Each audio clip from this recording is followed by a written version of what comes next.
Ganyan kami sa group ride. Kung ano yung posisyon mo pag alis, yun ang posisyon mo habang nagra-ride at posisyon mo pag balik.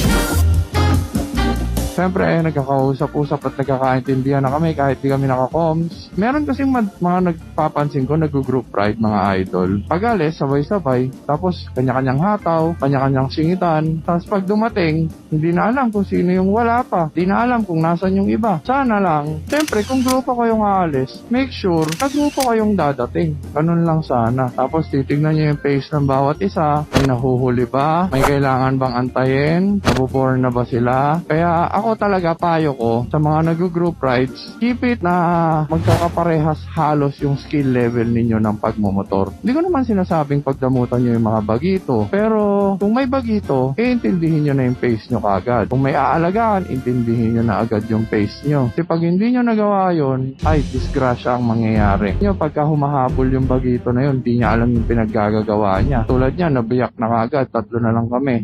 Ayun, nakita ko na iba.